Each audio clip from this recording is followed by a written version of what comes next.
this timeline here covers 200,000 years, from 200,000 years into the past to the present. And just to get a sense of the scale of this, if we were to go 2,000 years ago to the time of the Roman Empire, that would be roughly here on the timeline.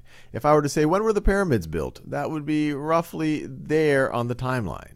So by human standards, this is a very long period of time.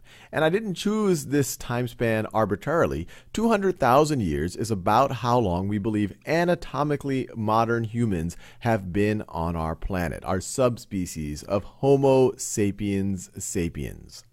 Now, the reason why I show these stone tools is because the ages, the periods of modern humanity, or even pre-modern humanity, are named after the types of tools that have been found in archaeological digs. So most of even pre-human or near pre-human and human history has been the Paleolithic period, or Old Stone Age.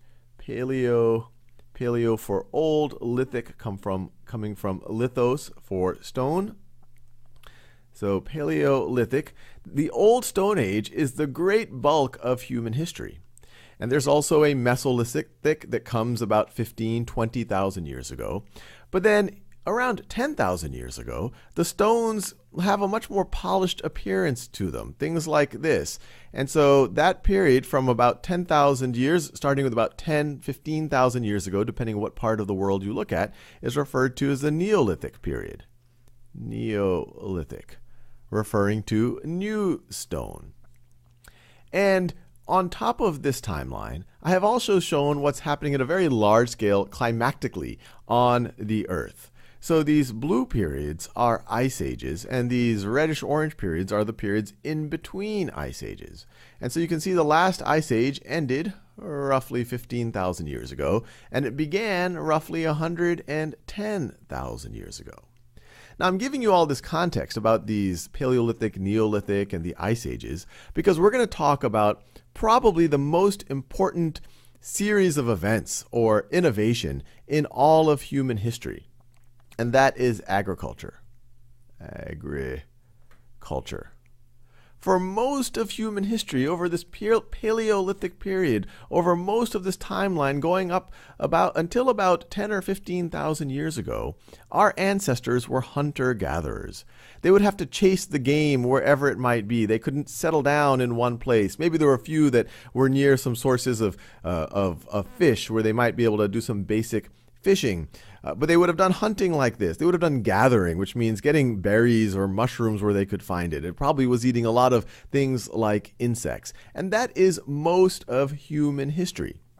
But then around 10 or 15,000 years ago, we have the advent of human beings taking nature into their own hands. Instead of saying, let's just follow the game wherever the game might migrate to, let's actually domesticate these animals. Let's take some of them, start breeding them so they're more suitable for human consumption, so that they are easier to raise, maybe more robust, and we will breed them and we will raise them for milk, for meat. We also started to domesticate plants. Instead of saying, okay, let's just gather those berries there where it happens to emerge, let's actually start to plant things and on a very predictable way be able to harvest them and so have a more predictable food supply. Both of these things allowed human beings to have a higher population density, to start to settle down, to have a more sedentary life. And this is a huge, huge, huge deal. Just to get a sense, we believe that the carrying capacity for the planet, for human beings as hunter-gatherers, is 10 million people. And that is what we estimate the world population was at around the time of the last ice age, or shortly afterwards. And that's because a tribe of 100 hunter-gatherers is going to need 50 square kilometers to 100 square kilometers to hunt and gather from. Or actually 500 were some of the estimates I've seen. And it might seem like a lot of area that you would need to hunt and gather from, but imagine if you and your family had to go live in the woods now. How much food could you actually find? You would have to walk miles and miles per day if you're trying to hunt. You would have to walk miles and miles per day to get whatever wild grains or berries or whatever, or mushrooms or whatever, or insects that you might consume. But then with the advent of agriculture, it allowed for a much, much higher density population. In fact, going from the birth of agriculture, which happens in the Neolithic period, the dawn of agriculture coincides with the Neolithic period. They're often used somewhat interchangeably.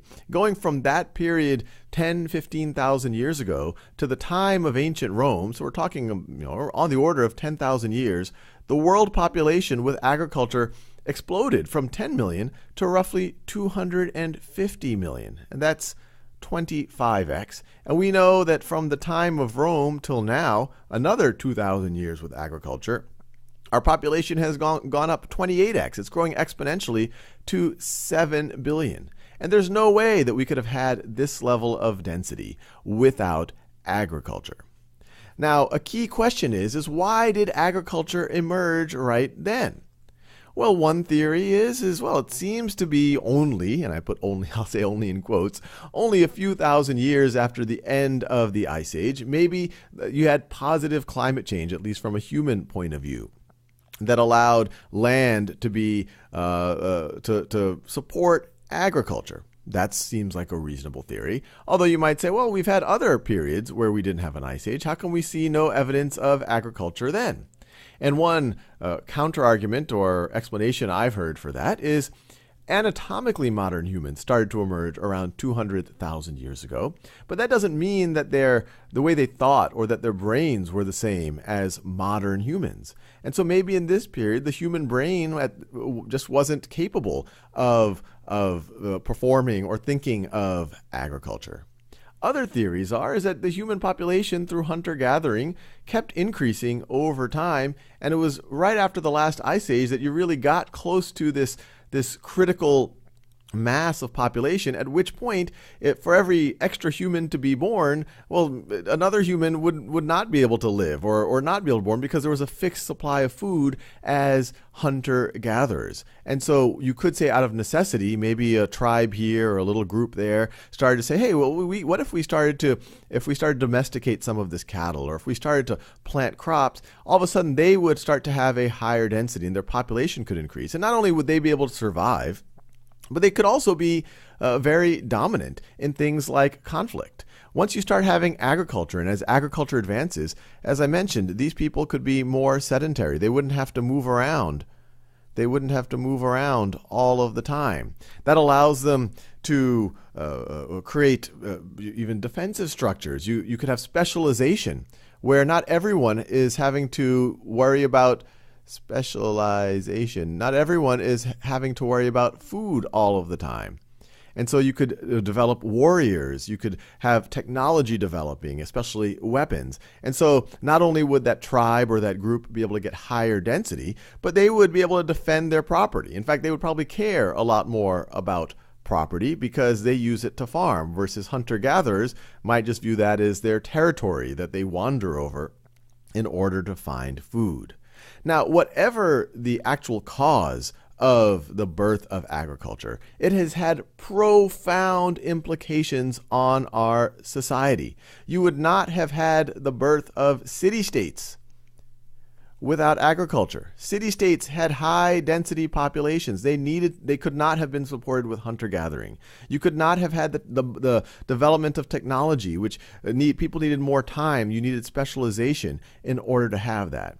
It's, I would say, fair to say we wouldn't even have our modern civilization would not have been possible without agriculture. I would not be making this video to you right now. In fact, most of us wouldn't have even been around on the planet because the planet wouldn't have been able to support our really immensely large population without not only agriculture, but an ever advancing technologically advancing agriculture.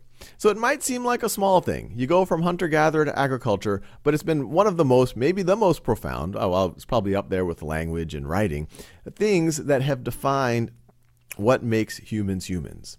And to get a sense of where this agriculture was born, here's the various regions that we believe agriculture emerged from. The Levant, right over here in the Eastern Mediterranean, modern-day Middle East, Syria, Israel, Palestine, Iraq, southeastern Turkey. This is one of the areas where we think agriculture first emerged, on the order of 10 to 15,000 years ago. We believe rice came from China. I've seen estimates anywhere from 6 to 13,000 years ago. You have the potato and other crops coming from the Andes thousands of years ago. And this is just a sample of the areas where we see agriculture, both domestication of crops and animals, first emerging. And what's interesting is, over time, we're likely to discover other places as we have more archaeological digs and we find more fossil evidence of ancient agriculture and ancient peoples.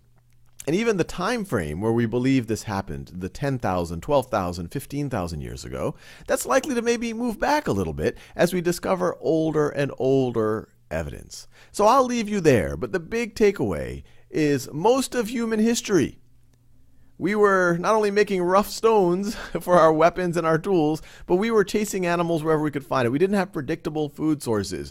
We were gathering fruits and grains and insects wherever we could to support our families, and there was a limit on how many humans could be around. But shortly after the end of the Ice Age, it all changed. You had a population explosion, and we think that is due to agriculture.